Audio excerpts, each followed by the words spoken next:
On November 24th, 1971, the day before Thanksgiving, a neatly dressed man walked into Portland International Airport carrying nothing more than a black briefcase.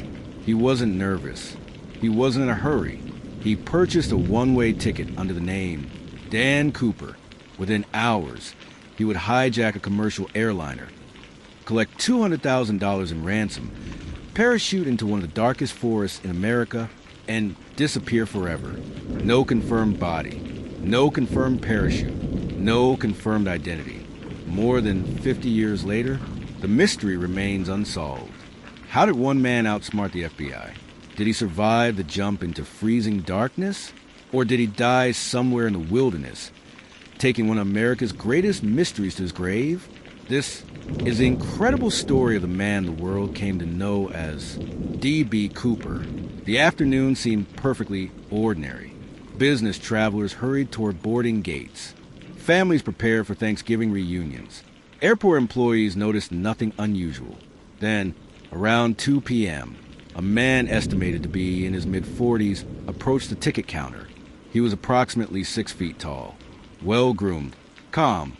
He wore a black business suit, a white shirt, black tie, dark loafers, and a thin raincoat. Nothing about him attracted attention. He paid cash for a one-way ticket on Northwest Orient Flight 305, bound for Seattle. The ticket cost just $20. The name he wrote on the ticket was Dan Cooper. No identification was required in 1971. He boarded the aircraft alongside 35 other passengers. No one imagined they were sitting beside the most famous criminal in American history. As the Boeing 727 climbed into the cloudy skies, the mystery quietly began. The flight lasted barely 30 minutes. Flight attendant Florence Schaffner noticed a man sitting alone. He handed her a folded piece of paper. At first, she assumed it contained a phone number. She slipped it into her purse without reading it. The man leaned toward her. His voice remained calm, almost polite. "Miss, you better look at that note. I have a bomb." She unfolded it.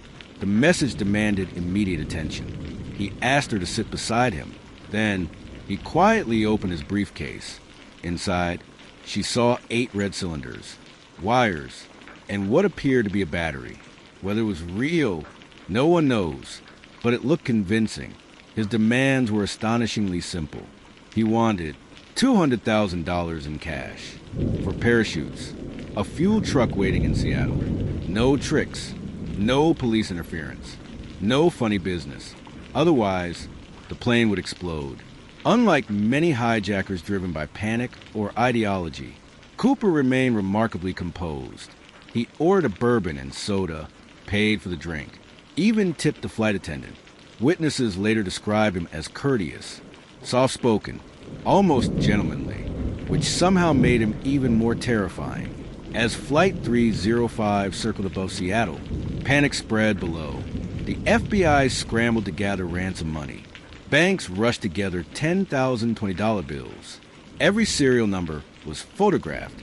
The parachutes were collected from local skydiving schools. Police feared Cooper might shoot passengers. The airport prepared exactly as instructed. After landing, the passengers were released. Many had no idea how close they had come to disaster. Only the flight crew remained. The ransom money was delivered, for parachutes were brought aboard. Cooper carefully inspected them. Then he gave new instructions. The plane would fly toward Mexico City at a slow speed, 10,000 feet. Landing gear partially deployed. Flaps lowered. Rear staircase left operational. It was an incredibly unusual request. Yet, the Boeing 727 possessed exactly one feature that made it possible: a rear stairway that could be lowered during flight. Few aircraft in history shared that capability. Perhaps that was no coincidence. Outside, rain battered the aircraft. The temperature hovered near freezing. Strong winds swept across Washington state. Dense forest stretched for miles below. At approximately 8 p.m., Cooper ordered everyone into the cockpit. He remained alone. Minutes later, the crew felt something unusual. A sudden upward movement. The aircraft shifted. The cockpit warning light indicated the rear stairs had been lowered somewhere over southwestern Washington. Cooper disappeared into the night. He carried the ransom, one parachute, and absolutely no intention of surrendering. No one saw him jump. No one heard him land. He simply vanished. When the plane finally landed in Reno, the rear staircase remained open. Cooper was gone. Only a black clip-on tie, several cigarette butts, and a few fingerprints remained. The cigarette butts, which might have contained his DNA, were later lost. One of the greatest investigative opportunities had disappeared. The search began immediately. Military helicopters, search dogs, hundreds of officers, National Guard units, entire force were combed. Nothing. No parachute, no body, no clothing, no money. The FBI launched one of its longest investigations ever. Thousands of suspects were interviewed.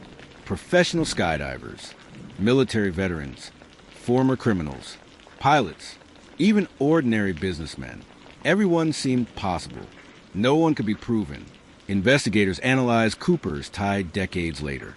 Microscopic particles revealed traces of rare metals, including titanium. Some experts suggested Cooper may have worked in aerospace or advanced manufacturing. Others believed he possessed military parachuting experience.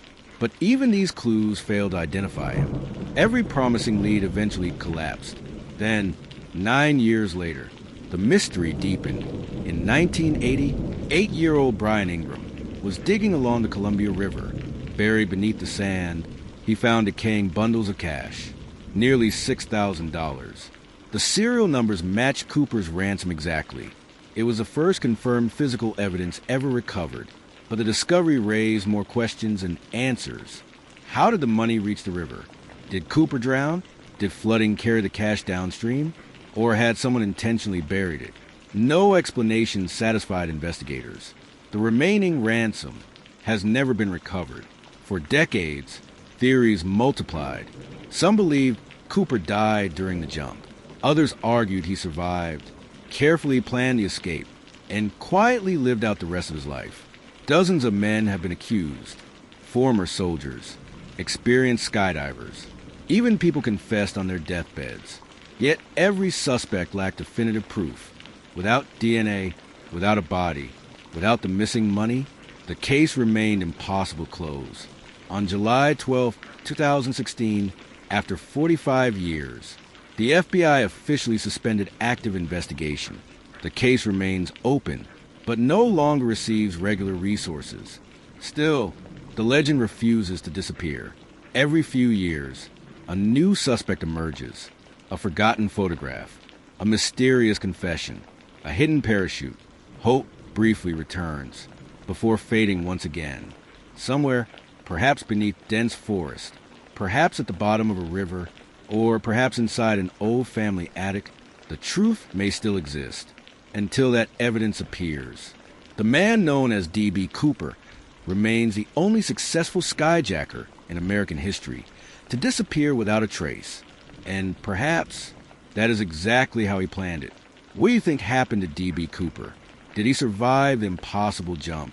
Or did the wilderness claim him before anyone could? Share your theory in the comments below. If you enjoy true crime mysteries, unsolved disappearances, and the darkest cases in history, subscribe to Midnight Case Files and turn on notifications. Because sometimes the greatest mysteries aren't the ones we solve. They're the ones that never stop asking questions.